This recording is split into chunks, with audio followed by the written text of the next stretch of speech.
Have you ever had that feeling, that nagging sensation that you're just stuck? Mm-hmm. You feel like you're working hard, trying to do all the right things, maybe with money or your career or just, getting ahead. And you keep hitting a wall. Exactly. Yeah. It's super common. Yeah. Right. And you end up wondering, what am I missing here? What's the crucial piece? It's a great question. And what we're diving into today really suggests the answer is, well, it's your mindset.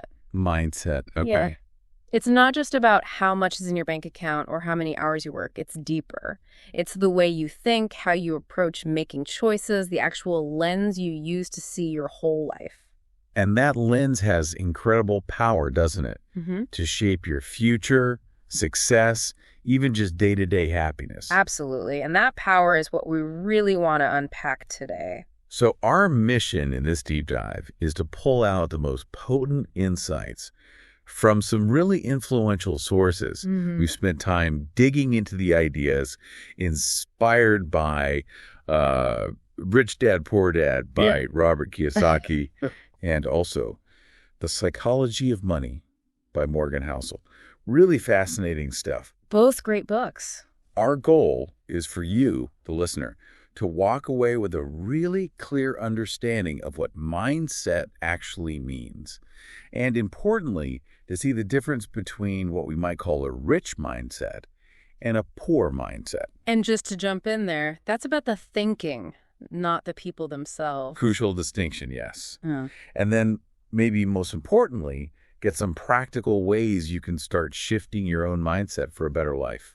Right, because these books, they aren't just about finance, are they? They're really explorations of how we behave, our core beliefs about money, about life. Kiyosaki uses that powerful contrast, the two dads. Yeah, one highly educated but stressed about money, the other less formally educated but financially sharp. It really highlights how beliefs shape destiny. And Housel, he makes this compelling case that financial success is often less about IQ and more about, well, our emotions and habits. Exactly. Behavior over brains, essentially. We've tried to distill their best stuff into practical insights for you. Okay, so let's start right at the beginning. We hear mindset thrown around a lot. Fundamentally, what is it? Well, think of it simply as your usual way of thinking. Your default attitude, maybe. It's the framework you use to interpret everything, the world, yourself, problems, opportunities. Okay, like a filter. Yeah, or like a pair of glasses you wear all the time. That's a good analogy. How so? Well, if your mindset glasses are clean, Right. polished, you see things clearly, you spot hope, you see solutions, new ideas pop up. Makes sense. But if those glasses are dirty, smudged, maybe distorted, then everything looks like a huge problem. It feels overwhelming, making it really hard to grow or even just see a way forward. So that lens, that mindset, it really dictates your whole experience. Fundamentally, yes. And within that, there's this key distinction people talk about, fixed versus growth mindset. Can you break that down? Sure, it's a really core concept. Imagine two people face the exact same challenge, like a setback at work. Person one might immediately think, oh, this is impossible, I'm just not good at this. That's the fixed mindset. It's this belief that your abilities, your intelligence, they're just fixed, set in stone. You either have it or you don't. Right, I can't do it. Exactly. But person two, facing the same thing, might think differently. They might say, okay, wow, this is tough, but I can learn from this. I can try different approaches. I'm not giving up. That's the growth mindset. That's the growth mindset. It's the belief that you can develop your abilities through dedication, effort, learning from mistakes. And the fascinating thing is the person with the growth mindset usually ends up finding more success. Right. Because they don't see challenges as dead ends. Precisely. They see them as opportunities to get better. Failure isn't final. It's feedback. So, okay, bringing it back to the listener, why should you care about this? Fixed growth, how does it impact your life? Because it influences practically everything. Seriously, how you learn new things, how you perform at work, how you interact with others, how you feel about yourself. And especially Those tiny decisions we make every single day. Yes, those seemingly small choices, repeated day after day, they literally build your future. Your mindset is guiding those choices constantly. Okay, so let's connect this directly to money. Because mindset plays a huge role there too, maybe more than we realize. It really does. A lot of us think financial success is just about, working really hard and saving every dime. The traditional advice. Right. And look, those things are important, obviously, but they're only part of the picture. What both Kiyosaki and Hal Soul really hammer home is that your underlying mindset about money might actually be more critical. How so? How does a mindset block or open doors when it comes to money? Well, think about the beliefs you might hold, maybe subconsciously. Beliefs like money is the root of all evil, or rich people must be greedy, or even just that quiet little voice saying, someone like me, I'll never really be wealthy. Okay, yeah, I can see how those could hold you back. Exactly. They act like invisible barriers. You could be working incredibly hard, but your own thinking patterns are subtly undermining your efforts. It's like driving with the parking brake on. So what's the alternative? The rich mindset thinking? It's about consciously shifting that internal story. It's cultivating beliefs like money is a tool, it can be used for good, or I can learn how money works, or building wealth can give me freedom and allow me to help my family. Ah, so you're actively removing those roadblocks. Precisely. You're opening up possibilities instead of shutting them down. That positive, proactive way of thinking, that's really the core of the rich mindset. And let's reiterate that point you made earlier. This isn't about how much money you have right now. Not at all. A rich mindset isn't defined by your bank balance today. It's defined by how you approach things. Your desire to learn, your adaptability, your commitment to growing. It's a way of operating. So what does that look like in practice? Someone with a rich mindset. Yeah. What are they doing differently? Well, they're not just trading time for money, usually. They're actively looking for new ways to earn, maybe save more effectively, or invest strategically.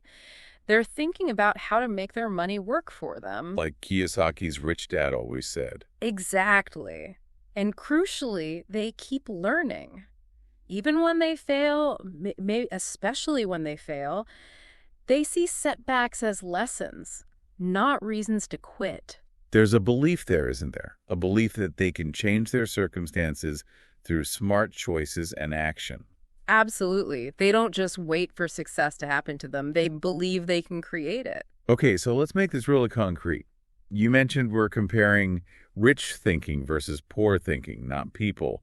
Let's use some examples, maybe drawing from Kiyosaki's dads. Great idea. Let's take learning, for instance. Kiyosaki's poor dad, the highly educated one, kind of represented the idea of go to school, get your degree, get a safe job, you're done learning. Maybe a bit of a fixed mindset there, right? I know what I need to know. Yeah, sort of implies learning stops after formal education. Whereas the rich dad was all about lifelong learning, especially about money. Learn how money works, keep learning, make money work for you. He saw learning as continuous fuel for growth. There's always more to learn. Big difference. Okay. What about how they viewed money itself? Another huge contrast. The poor dad often used phrases like, we can't afford that. There was a sense of scarcity, maybe even negativity around money, like it was hard to get, maybe even a bit bad. A limiting belief. Definitely. The rich dad, on the other hand, flipped the question. Not, I can't afford it, but how can I afford it? He saw money as a tool, a way to solve problems, create options. His belief was more like, I can figure out how money works and use it to achieve things. That reframing is powerful. What about mistakes or failure? Housel talks a lot about the psychology here. Yeah, this is key. A poor mindset often sees failure as proof of inadequacy. I failed, therefore I'm not good enough. It can be paralyzing. Stops you from trying again. Totally. But the rich mindset, like Kiyosaki's rich dad showed, embraces calculated risks and understands that mistakes aren't the end. They're just data. They're essential lessons on the way to success. That resilience is crucial. And one more, maybe responsibility. Good one. The poor dad might have subtly blamed external factors when things went wrong. It's the economy, or it wasn't my fault. It kind of gives away your power. Or is the rich dad Took ownership. Okay, that didn't work. What can I do differently next time? How can I adapt? It's about focusing on what you can control, your actions, your learning, your response. That shift from blame to agency is massive. Okay, let's pivot slightly to Morgan Housel's book, The Psychology of Money. What are the core takeaways there regarding mindset and behavior? Housel's central idea is really eye-opening. He argues that your success with money has less to do with how smart you are, your IQ, or your math skills. Which is what most people assume, right? Yeah. Finance feels like it should be all logic. Exactly. But he says it's much more about your behavior, your habits, your emotional control, your mindset, how you actually act with money day to day. Can you give an example? How do emotions play in? Well, think about investing. Fear can make people sell everything at the bottom of a market crash. Greed can make them pile into a bubble at the top. Or just keeping up with the Joneses, feeling pressured to spend to project a certain image. Those are emotional responses, not logical calculations. Right. And they can wreck your finances even if you theoretically know better. Precisely. Another huge point from Housel is about patience and consistency. Real wealth building, he argues, usually doesn't come from one big score or earning a massive salary. So it's not about getting lucky. Not usually. It's more about discipline. Consistently saving a reasonable amount, month after month, year after year, and letting compound interest do its thing. He shows how someone with modest savings habits over decades can easily end up wealthier than a high earner who spends everything. The power of small, consistent actions again. Yes. It links back to that. It's about the steady drip filling the bucket, not waiting for a flood. We often chase these big, flashy wins, but Housel shows it's the boring stuff. Saving regularly, avoiding unnecessary debt, investing patiently that typically builds sustainable wealth. So behavior really trumps knowledge in the end. That's his big argument. You could read every finance book ever written, understand complex economic theories, but if you panic sell during downturns, or you can't control your spending, or you don't have the patience to stay invested, that knowledge doesn't help much. He uses that example, right? Person A knows a lot, but is emotional. Person B knows little, but is disciplined. Exactly. Person A might buy high, sell low, constantly reacting. Person B just sticks to their simple plan, invest a bit each month, stay calm. After 20 or 30 years, person B almost always comes out way ahead, not because they were smarter, but because their behavior was better. That's profound. And what's the real reason Housel says we should save? It's not just for stuff, is it? No, and this is maybe his most powerful point. The deepest reason to save isn't just for a bigger house or a fancier car. It's for freedom. Freedom. Yeah. Financial savings give you options. The freedom to change jobs, to take time off if you need to say no to things that don't align with your values, to handle emergencies without panic, to be generous. It gives you control over your time and your life. That peace of mind, that independence, that's the real wealth. Okay, this is all incredibly motivating. But if someone listening is thinking, right, I want to build this rich mindset, where do they actually start? It sounds like a big shift. It can feel big, but the good news is it starts small. You don't need to change everything overnight. It's about consistent, intentional, small actions. Like what? Give us some practical steps. Okay, first step, start listening to yourself talk. Really pay attention to that voice in your head. When you catch yourself thinking, I can't do this, or I'm not smart enough, consciously stop and replace it. Replace it with what? Something more constructive, like, okay, I'm learning how to do this, or I can improve with practice, or simply, I won't give up yet. Starting the day with a positive affirmation can help too. Even something simple like, I am capable and I'm growing. Okay, change the inner dialogue. What's next? Second, surround yourself with growth. Your environment matters a lot. Be intentional about what you consume. Seek out podcasts, books, articles, even social media accounts that actually teach you something or inspire you. And people, too. Definitely. Yes. Spend time with people who have that positive, growth-oriented outlook. Maybe cut back a little on sources of constant negativity or comparison. Even swapping 10 minutes of aimless scrolling for 10 minutes of reading something usable makes a difference. Good tip. Step 3. Third, ask better questions. This is about shifting your focus. Instead of getting stuck on, why did this happen to me? Try asking, okay, what can I learn from this? Turning problems into lessons. Exactly. Or instead of, why aren't I successful yet? Ask, what's one small step I can take today to move forward? A good habit is a quick reflection at night. What did I learn today? What could I do slightly better tomorrow? I like that. Number 4. Fourth, stay curious and keep learning new skills. A rich mindset is a learning mindset, always. Don't wait for someone to teach you. Take charge of your own education. It doesn't have to be formal. Watch YouTube videos on managing money, find free online courses on a topic that interests you, practice a language for 5 minutes. Just pick something you're curious about and explore it even briefly each day. Never stop learning. Makes sense. What's step 5? Fifth, and this is crucial, take small actions. Thinking is great, but action is where change happens. Even tiny steps count. Seriously small. My God. If you want to save, put $1 aside today. Literally $1. If you want to get better at something, practice for just 3 minutes. If you want more confidence, do one tiny thing that pushes your comfort zone just a little bit. Just commit to one small action daily. Action builds momentum. Got it.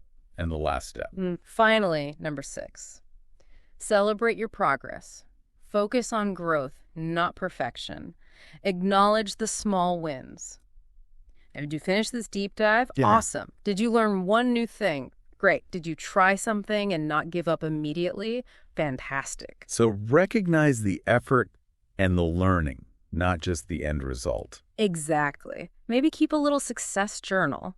Just jot down one thing you did or learned each day that you're proud of. It reinforces the growth. These steps sound manageable. It's about consistency, isn't it? Completely. It's like building a muscle.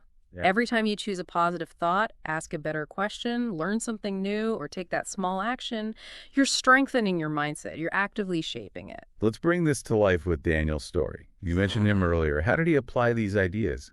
He started cleaning floors, right? Yeah. And he often felt stuck, thinking things like, I'm just not smart enough for anything else.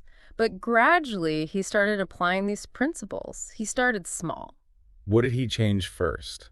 He consciously started replacing those negative thoughts. I'm not smart enough became, okay, I'm a learner, I can figure things out. He started asking different questions too, not just how do I clean this floor, but what skills do I actually have and what's one thing I could do today that might help me tomorrow. So he shifted his internal focus while doing his job. Right. And he started observing more at work, how the store ran, what customers liked. He even started sharing small ideas with his manager. How did that go down? The manager was a bit surprised at first, apparently, but then appreciated his initiative, his curiosity, and Daniel. His confidence started to grow, slowly but surely. He wasn't just a cleaner anymore. He was thinking like someone invested in the place. And he started believing he could change things. He did. He took a small risk, trying to sell some crafts he made online. It probably felt scary, but he remembered the message. Mindset first, money follows. Did it take off immediately? Oh, no, not at all. His first attempts didn't make much. But here's the key. He didn't see it as failure. He saw it as learning. Okay, what went wrong? How can I do better? He adapted, he kept trying, he persisted. So he applied that learn from mistakes idea. Exactly. And over time, his little side project grew. He saved tiny amounts, he kept learning new skills online, he stayed focused on his goal. He wasn't waiting for luck, he was actively building his own path. And the outcome? Just a year later, using a small loan he'd managed to qualify for because he'd shown initiative and planning, He opened his own small food stand. Wow.